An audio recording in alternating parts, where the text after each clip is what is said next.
Hey guys, welcome back to a new video. I'm Stephanie West. I'm a licensed counselor here in the state of Michigan, and I am owner and operator of In Progress Counseling. Today we're going to talk about an overwhelm that can show up when there's a lot of different things that are intended to happen, that we want to happen, that we need to happen, related to kind of the business side of life. So tasks, expectations, priorities, things like that.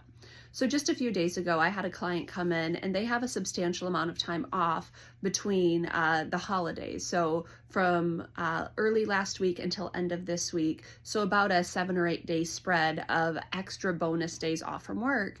And they come in at the end of day one and they said, oh my word, there's only so little time and I have all of these things to do. And we walked through how to segment things in a little bit more of a digestible way. So they had created a macro list of probably between like 30 and 35 things that they were wanting to get done. Some were very precise, very kind of minute tasks, but then some of them were very abstract, like home repairs. And it's like, oof, there's a lot going on that list, and I feel overwhelmed for you, and you're only telling me about the list. I'm not even responsible for it. So we took the list and we started to segment it.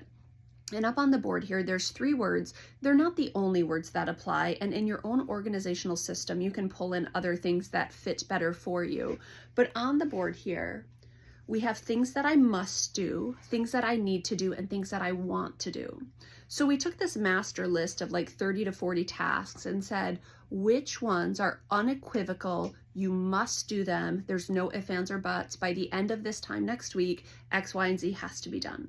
So they went into their list and they organized a couple things. Now the really neat thing is, on their must do, there was not only business tasking side of life things to accomplish, there was also some relational pieces where they said, this is what I must do with my significant other, not by way of it as a mandate, but by way of it as a priority. And so of the 3 or 4 things we could do, this particular outing is a must. This is something that is the highest priority. So instead of it being a list of 30 to 40 things that are living in our like, hey, I got to do all the things, we've now highlighted and said, okay, this, these are absolute must-dos between now and next week. So we have the first part of a map of priorities. The second piece, the need to, there's less urgency in this. This is saying these things have to get done over time, but did I have to parameter within this 2 weeks? No, I don't. They do need to get done. They are important. They are priorities, but they're not the must-dos by the end of this little segment of time I have off. So now there's a new category that's developed around, yes, these are priorities. They're just not as time-bound as my urgency is telling me. And then the last one is the want to. And it's like, if I get to the end of my break and any of these are accomplished, that's just added value. That's bonus. That's really, really good. And so now the want to are the things that they're not the priorities in the sense of nose to the grindstone execute, but they are things that would add value. They would be delightful to accomplish. It would be nice to check that box off. Maybe some of it's even more recreation. Those are really good things, but putting them in their due place of added value versus nose to the grindstone have to execute, there is a big distinction by way of the pressure that we feel around it. So when a client comes with a list of 30 to 40 things and says, Steph, I've already wasted time, what do I do? Well, we recalibrate and we look at what is most important, what are added value pieces, and what are not time bound. So what are things that we have some flexibility with?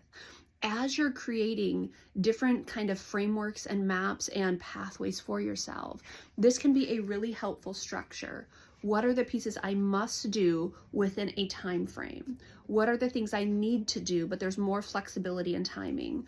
And what are the added value things, the things that I want to do? If I got to them, if I got them handled, it's just bonus. I'm appreciative of the time, opportunity, and that I've spent it well.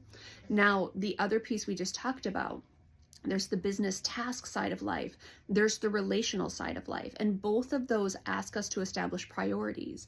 If you're interested in an episode on priorities, my next Healing Through Pain episode on the podcast platforms is going to be around establishing priorities, so I want to invite you into that. But by way of establishing priorities, they happen in each of these 3 domains. There's just not as much rigidity when I start to compartmentalize it or put it in buckets of these are my musts, these are the things I need to do. These are the added value things that I want to do. So we're reducing some of the urgency around it. There's still priorities. We're still being discerning with what we put on the list, but not everything is of utmost importance.